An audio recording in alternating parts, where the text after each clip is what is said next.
Welcome to Adeline Redesign. Today I'm going to show you how to cover a seat cushion. For most people this is going to be dining chairs. For me it's going to be a side chair, and this is the bottom of my side chair's cushion that I have clearly removed. And if you want to click like, you're welcome to do that. I haven't been doing as many videos lately because the time it takes and I have other things. YouTube doesn't pay me. But I'm going to try to do this in a different style so that I can quickly make a video and still create content. Let's try it out. My expectation in creating this content is that it's going to be a little choppy, and that's okay. I'm going to have some coffee, so I'm going to be a little more high energy, as though I need to be any more high energy. For my upholstery, what I'm using was previously curtain. Very Scarlett O'Hara of me, I know. The curtain the panels have just enough material really to cover 4 cushions. For me, the cushions, there's this big one, and then there's this one that's about 2/3 of the size, and I could actually show you one of the finished. I'll be doing a pair of chairs. The one on the left, I tried one method for covering the top. I'm not going to use that method. The one on the right, I used a different method that I expect to repeat. On the left side, these are going to look lovely. I think they're going to look lovely. Let's continue. I've mapped out with the cushions that I have where I'm going to need to put the, I'm not phrasing it right, and I'm trying not to edit this video, so you're going to hear me stumble. I put all the fabric down and then I put the cushions on top of it, making sure that I would have space around the sides of each one in order to be able to cut it. If you've got a pattern on your fabric, you're going to need to take that pattern into consideration. Patterns are challenging to work with. If you're new to this, I would recommend, if you get a pattern, to have that pattern be pretty small. That way it doesn't look bad when there are errors in it. So for me, this is a little more than I'm going to need, but I'll want to fold it twice after I get it over. That'll help secure it, and I want to just make sure that I have a little bit more fabric than I need, so that's how I'm going to choose to cut it. I'll be using these 2 sides as my reference. Up.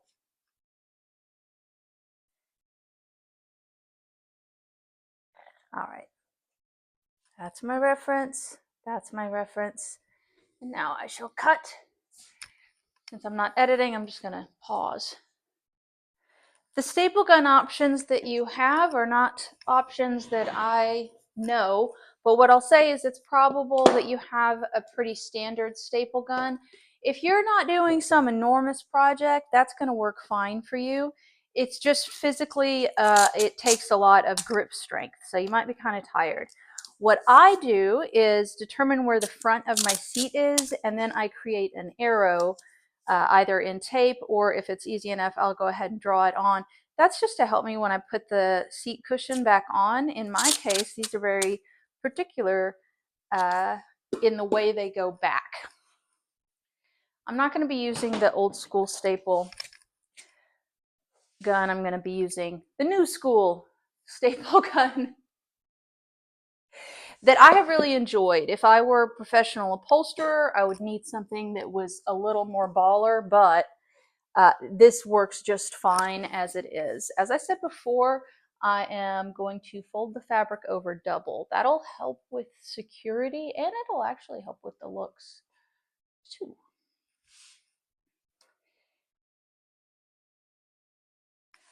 I'm starting with the side that will be facing folks because aesthetically I believe that that is the most important. It's the side people are going to see.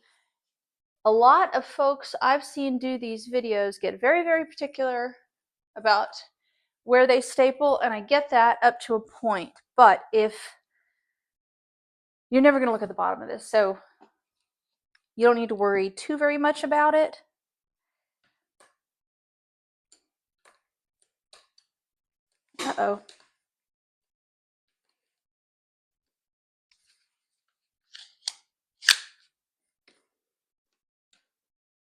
This light is supposed to, oh, I hate that I'm not editing this. Okay, I forgot to turn it on. Oh man. All right, I'd have to keep that part in too.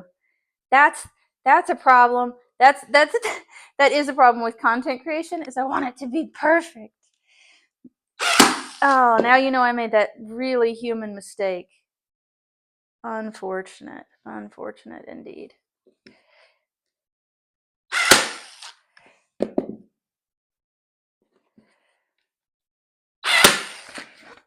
I'm going to go back and do more of these staples, but before I move forward, I just want to make sure that this is going to work out okay. It's a tight fit if you're doing it right. If you do it too loose, you'll have weird sags and pulls. And if you do it too tight, you'll also have places where the fabric bends in a way that's not very pleasant. So we're going to keep checking out what the front looks like and do some staples that I have the potential to remove if needed. I've been moving this around so much, I should probably check to make sure I've still got the shot okay.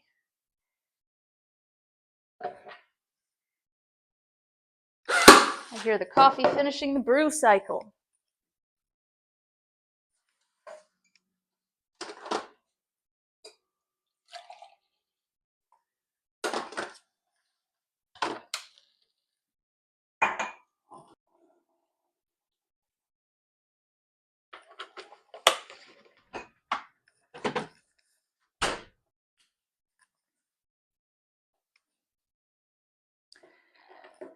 I want to check to make sure that this isn't going to be unattractive. Looks like it's going to be very attractive so far.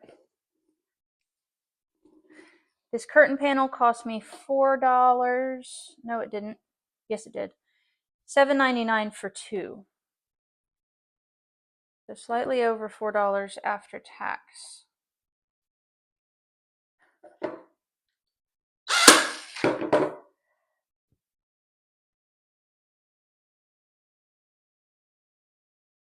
This has a little more than I really needed on this side, and that's okay. I could cut it if I wanted, or I don't have to bother if I don't want to. And I don't want to.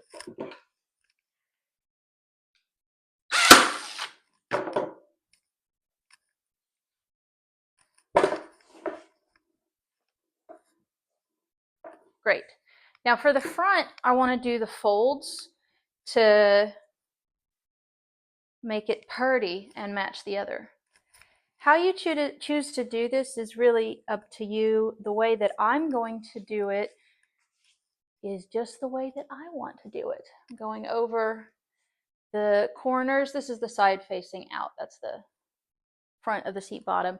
And I'm going to go at this angle on both sides. Ta-da!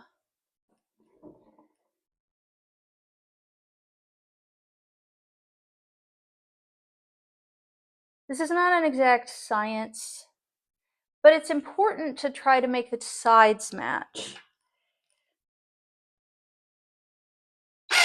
Not dissimilar from putting on makeup. If you make a mistake, rather than taking everything off or apart, what you can do is just try to make them match each other so that it looks intentional.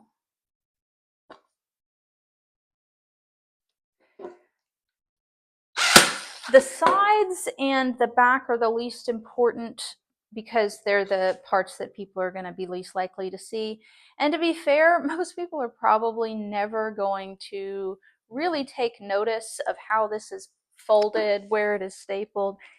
It's just not going to enter anybody's mind because it doesn't matter. When you go sit down, you don't think about how a seat's upholstered. So while you're upholstering a seat, remember that this is not science, and don't beat yourself up about it. If you can find material that's inexpensive, it's a good idea to start with practice. And a great way to practice is you drape the fabric over however you like. Break out some pins, baby. All right, I'm gonna keep going around the sides, and on the back, I'm gonna do the same kind of fold before I continue. Actually, before I continue further stapling on the back, I'm going to do the same kinds of staples.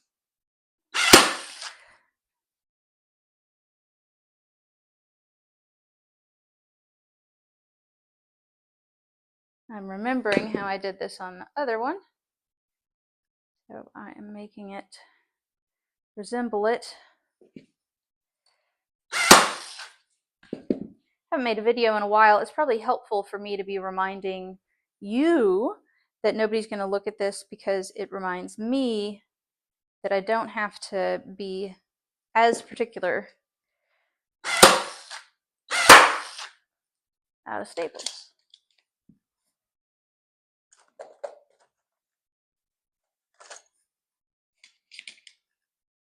Bam, movie magic. Or I just paused it and then kept recording. You see how if you hadn't labeled which one's the front, you'd be totally turned around. Do this at the same angle as the other. I welcome suggestions. Maybe not on video editing. I know this is not particularly grand, but creating YouTube videos I think is important for the long-term goals in my life. And I don't want to put it aside, but it is kind of in the way of stuff right now. So it's definitely the thing that gets backburnered.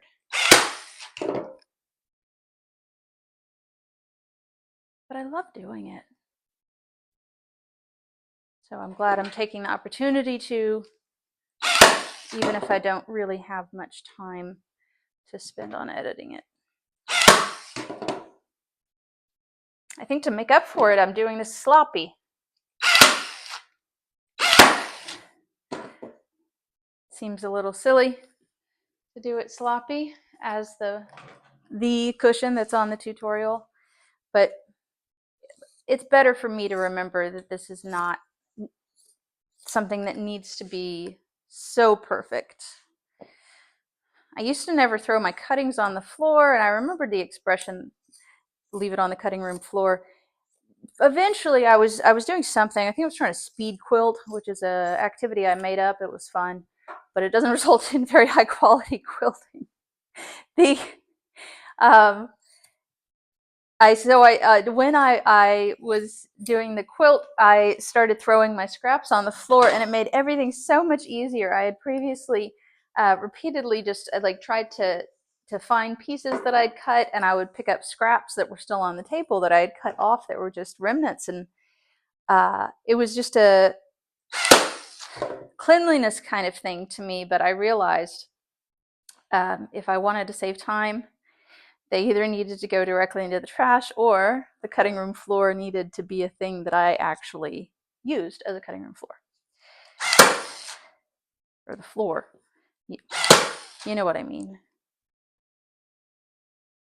Try not to talk when I'm stapling, hoping I'll mute that part or lower the volume or make a funny sound effect.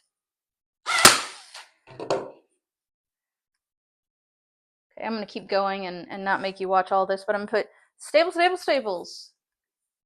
I'll give a close-up for you, see how few there are, and then ta-da, I'll come back once I staple the Jesus out of it. Ta-da!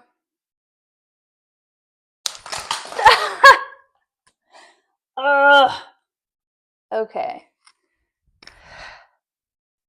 This is where having marked the cushion for the front side is going to come in handy.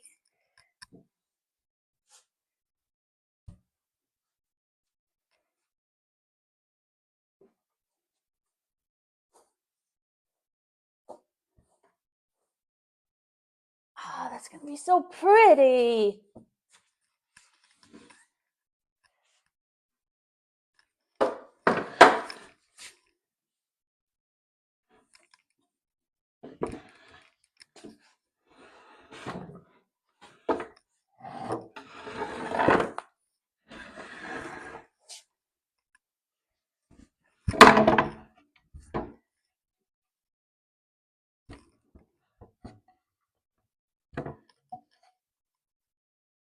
There are little notches on mine from where it's been sitting in the same spot for This is 2000 on it, so 25 years.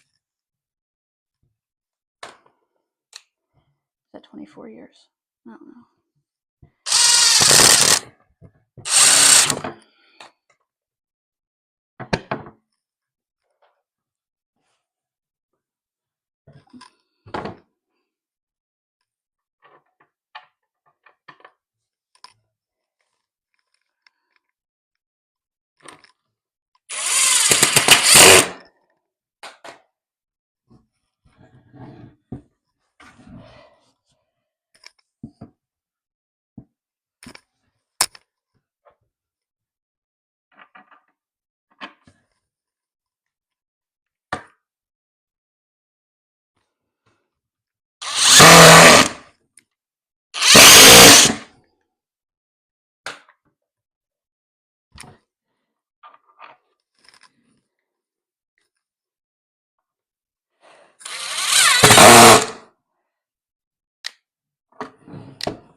This is graceful as it can be. Yes.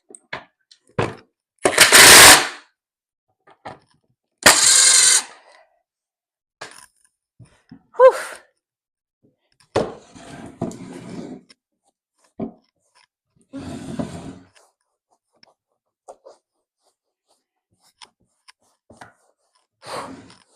Okay. Goodness. All right. When I vacuum that, it'll be good as antique. This video is not going to be the greatest production of all time, but that's not the point. I made it, and that's the point. If you don't have time for everything, but you have time for a little, do what you can. I'm talking to myself right now, just happen to be talking at a video. Click like if you like. Eventually, this will become something that's monetized, and so I'll be able to do it more often. If that was helpful for you, drop a comment, etc., so forth. Thank you.